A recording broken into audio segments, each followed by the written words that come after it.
Mamuju court judge have taken collective leave to demand salary increase. District government hold civil apparatus neutrality declaration ceremony.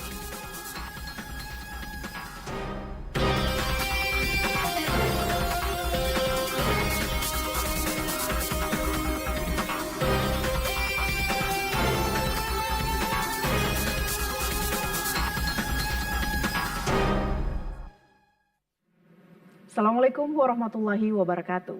Welcome to Sulbar News. In 30 minutes, we are going to give you a highlight information from this week. You can also watch our live broadcast in our YouTube channel, TVRI Sulbar. With me, Marwa Abidin, this is Sulbar News.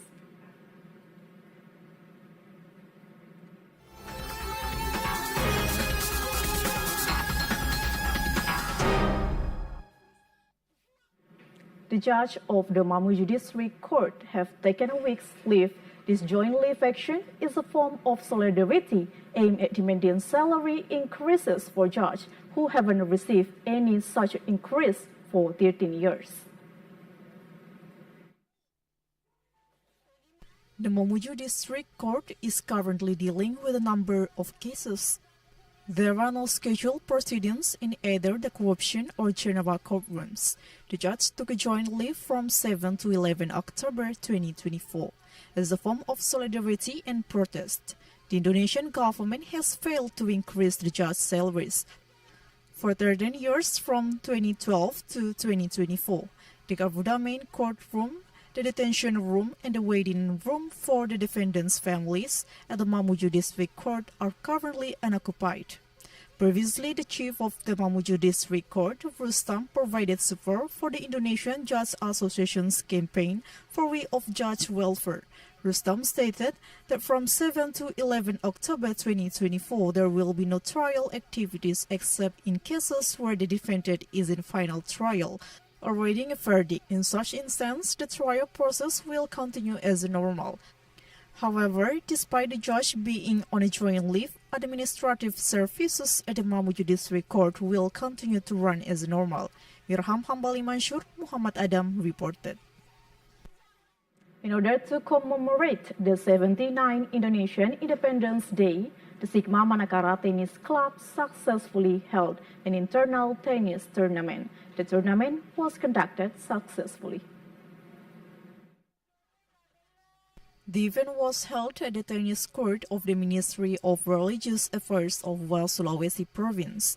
The head of the regional office of the Ministry of Religious Affairs of Sulawesi Province, Adnan Nota, was in attendance and delivered remarks. He commended the initiative of the Sigma Tennis Club members who organized this tournament as a networking event for members from various professions at the regency, province, and vertical agency levels. The head of the regional office of the Ministry of Religious Affairs of Sulawesi also announced plans to hold larger and more exciting tennis matches in the future. In the final match, Mahyudin and Darul played against Abraham and Jufri. The two pairs demonstrated remarkable prowess and strategic expertise in pursuing of points. The spectators were engaged by the competitive tension and excitement of the match. Following a challenging match, Abraham and Jufri were declared the winners with a final score of 8-5 on behalf of the committee. Hanafi expressed gratitude to all Sigma members who participated in the tournament. Participants who win as the first, second, and third place, as well as the best and most favored couples, will receive a trophy and monetary compensation. Tim Liputan reported. The acting regent of Majene Regency, Habibi Aziz, leads a ceremony of the state's civil apparatus in a declaration of neutrality in the yard of the official Regency Pendopo of Majene. The acting regent of Majene Regency, Habibi Aziz, led the ceremony of the state civil apparatus neutrality declaration, held in the yard of the official Regency Pendopo.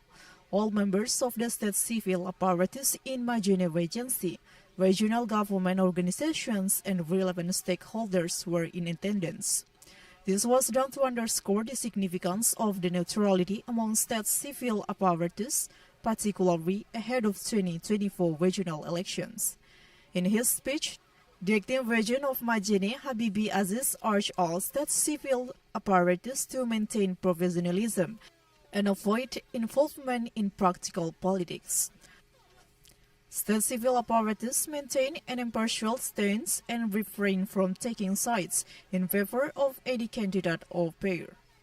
He further stated that any state civil apparatus proven to have violated neutrality will be subjected to strict sanctions in accordance with the applicable regulations. The Neutrality Declaration ceremony was conducted along with the reading of the Neutrality Pledge by a representative of the state civil apparatus, followed by all participants of the ceremony.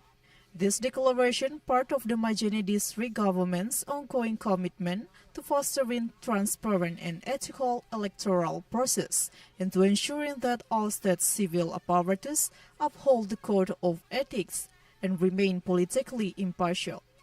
It is hoped that this declaration will set a precedent for state civil apparatus to serve as a model for the wider society, ensuring a conducive environment ahead of the regional head elections.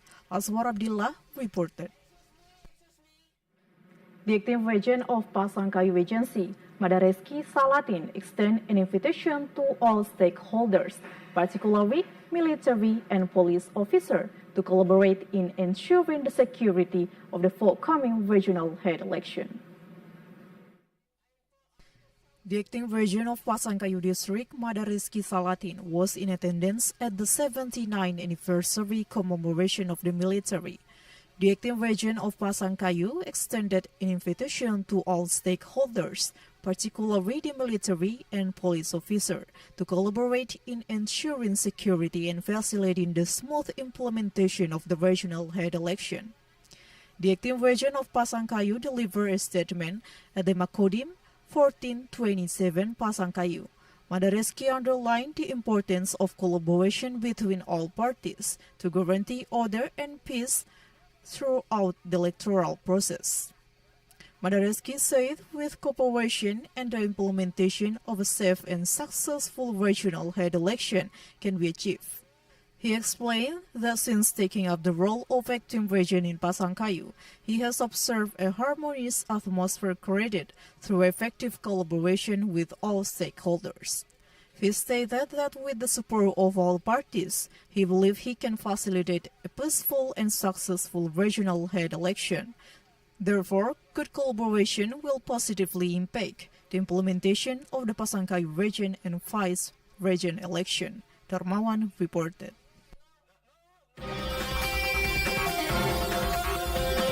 One eye got attracts residents' attention.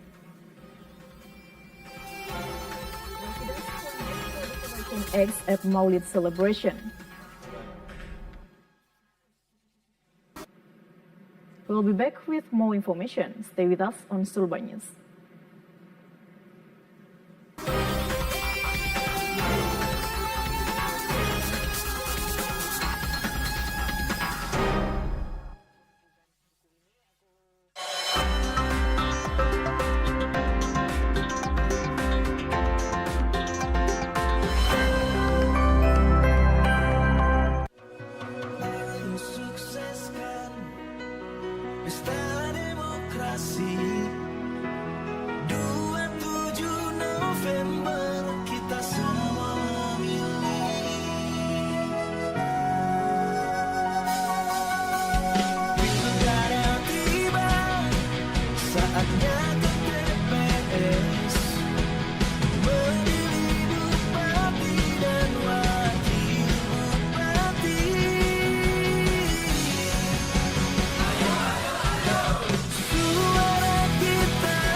budaya warisan leluhur yang masih terjaga hingga kini, tak lekang di geru zaman.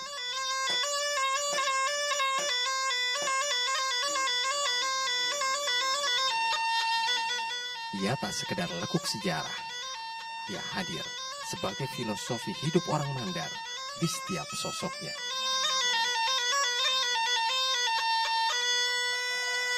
Di dalamnya mengandung budaya, seni, dan mistis tercampur menjadi satu.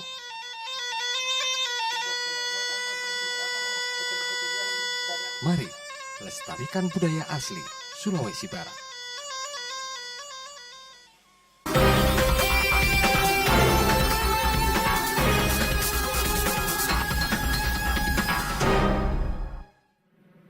Welcome back on Sulbar News. We move to another information.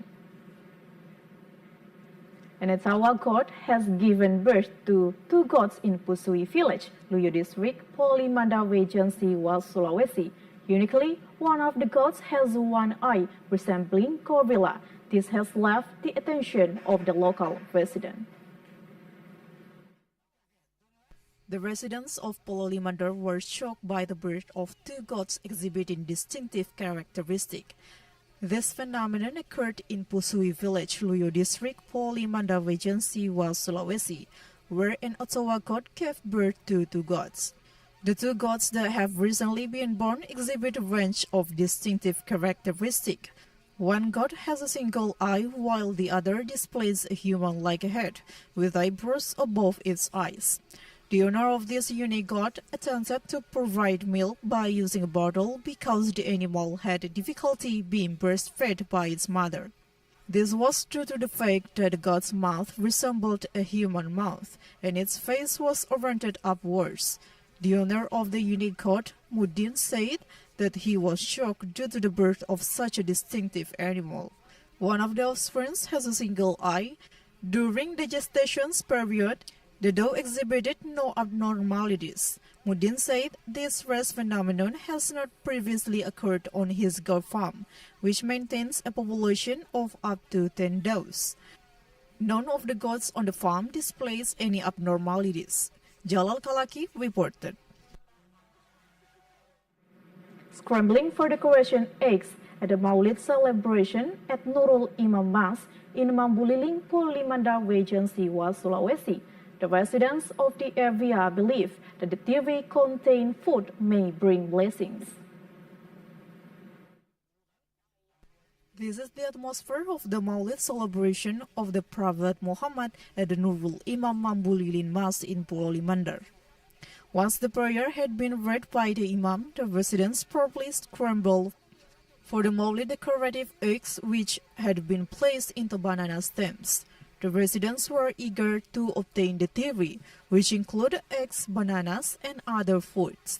It is the residents' belief that the TV containing food obtained can bring blessings in the Islamic calendar month of Rabiul Awal in the Hijriah year.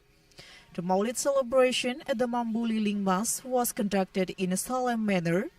The Maulid celebration was attended by a number of distinguished guests, including religious and community leaders. The Imam of Nurul Iman Mas, Rahmat Fadal, stated that this activity is held on annual basis with the intention of establishing a legacy for future generations. The hope is that the action taken today will serve as a guiding force for the next generations, ensuring that the contribution of their parents and ancestors are not forgotten. Scrambling for decorative eggs on the banana tree commenced after the conclusion of the prayers as directed by the religious elders. All residents welcomed the celebration of the Maulid of the Prophet Muhammad with the full expectation of receiving blessing and notes of good deeds from the Creator. Jalal Kalaki reported. Preparing the students of Vocational School Negeri 1 Bonehau for integration into the business and industrial sector. The school is developing a food processing production unit as a training facility for students. Vocational High School Negeri 1 Bunihau is dedicated to equipping the middle-class workforce with the skill and knowledge required to excel in their chosen field. As a vocational high school, it is hoped that it will be able to overcome the issue of a lack of professional middle-class workers. The school is equipped to enable students to compete, develop, be productive, adapt, and be creative. To achieve this, it is expected that the school will optimize its utilization of its full potential. One potential avenue for development is the establishment of production units within the school. The objective is to equip students of Vocational High School Negeri 1 Bunihau with the skill required to integrate into the business and industrial sector. The skill gained at school can be applied in the establishment of a business. One of the programs at Vocational High School Negeri 1 Bunihau is the development of a production unit with food processing based on local expertise. These include products such as moringa leaf crackers, purple sweet potato brownies, yellow sweet potato brownies, and banana brownies.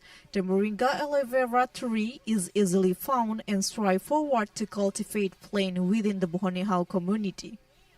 The plant is also employed as a natural fence in gardens and on residential properties. Furthermore, bananas, purple potatoes, and yellow potatoes are easily found in Bunihau. Such produce has no economic value. However, the value of these products increases significantly when they are processed into food items. Once processed, the product will have a high economic value. The Vice Principal for Curriculum, Susantri, is grateful for the development of the production unit at Vocational School Negeri 1 Bunihau. Susantri added, the production unit at Vocational School Negeri 1 Bunihau, which serves a dual purpose as a practical facility for students and as a source of revenue for the school. It also provides an opportunity for students to generate additional income from processing local food ingredients. Rahmat Tahir reported. The acting government of Sulawesi, Bahtiar Baharudin, has emphasized the necessity for state civil apparatus to act neutrally and refrain from any form of bias or influence. The neutrality of the state civil apparatus is absolute and must be implemented by all state civil apparatus. It is of the utmost importance that all state civil apparatus adhere to the principle of the neutrality. With regard to the state apparatus, the acting governor of West Sulawesi, Bahtiar Baharudin, has emphasized the importance of neutrality for all civil apparatus. He emphasized the necessity for state civil apparatus to remain neutral in accordance with the law during the electoral process. Even though state civil apparatus have rights, they must act neutrally within the applicable legal corridor. Furthermore, he has issued a directive to all state civil apparatus regarding the neutrality of state civil apparatus, which must be updated by ensuring that they do not take sides with any interest that may influence state civil apparatus. The government of West Sulawesi province encouraged all state civil to perform their duties professionally in accordance with their roles and responsibilities. This was done in order to ensure the successful implementation of the 2024 simultaneous regional election. The government of West Sulawesi province hopes to avoid any legal issues affecting the state civil apparatus as a result of the situation in Bawaslu. Furthermore, all regions, regional secretaries, heads of vertical agencies, and heads of regional apparatus organization within the scope of the government of West Sulawesi province government are encouraged to maintain the highest standard of integrity and professionalism in the delivery of public services. Muhammad Idrus Muhammad Adam reported. Up next, decreasing in stunting rate. Bawaslu records 5 election violations. We'll be back with more information. Stay with us on Sulbar News.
Thank you for staying with us. We move to another information. A decline in the number of cases has been observed in Pasangkayu district, Sulawesi province, over a period of years. This is a tribute to the collaborative efforts of all parties involved.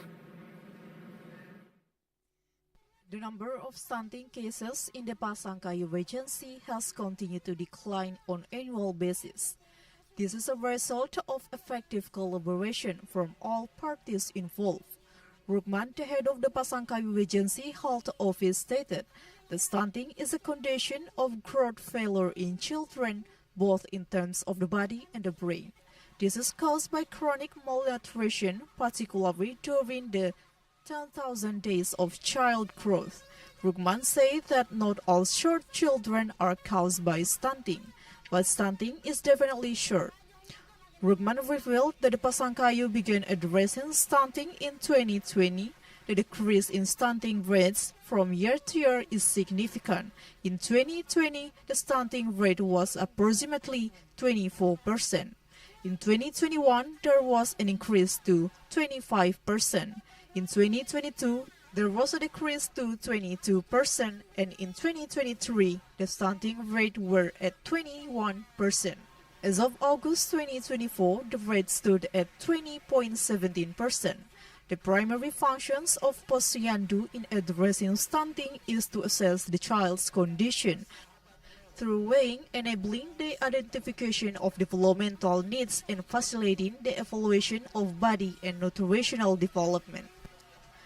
Rukman added the notable decline in stunting rates in the Pasangkayu region was the result of a collective effort involving all stakeholders.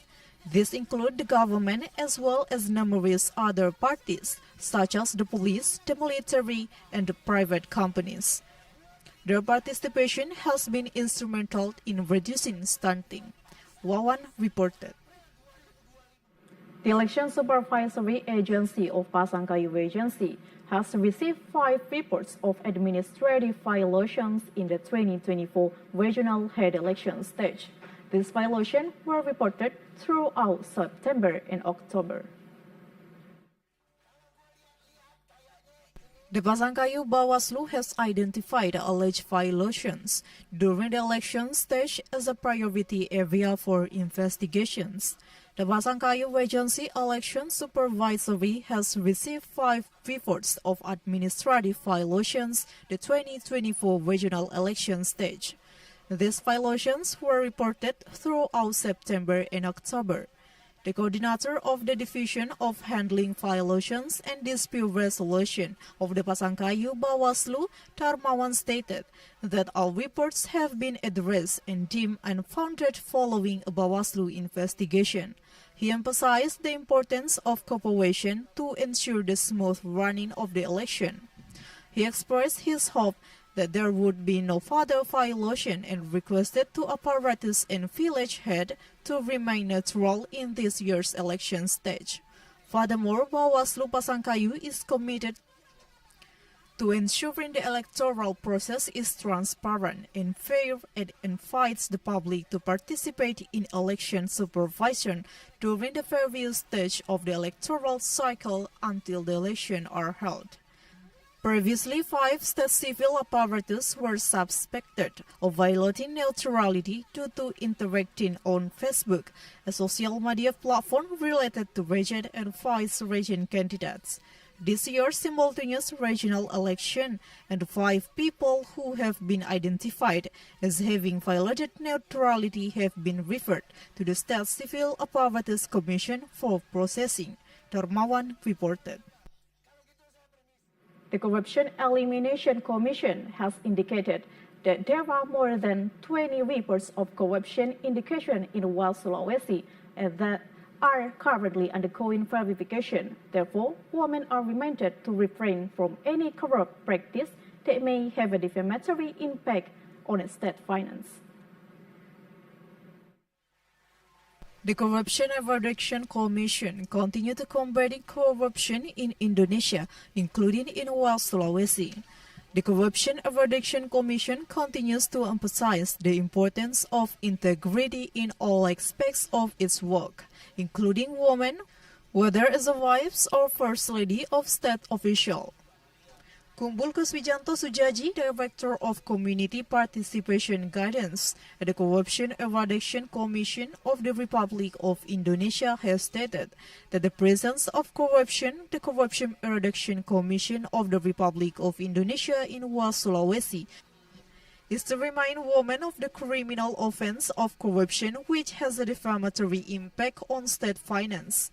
One of the contributing factors is hedonistic style or a display of a luxurious style that is not in line with their abilities. Kumbul Kuswijanto Sujaji provides guidance on how to submit a complaint in a way that meets the standards set by the West Sulawesi office and outlines the procedures for investigation and evidence gathering.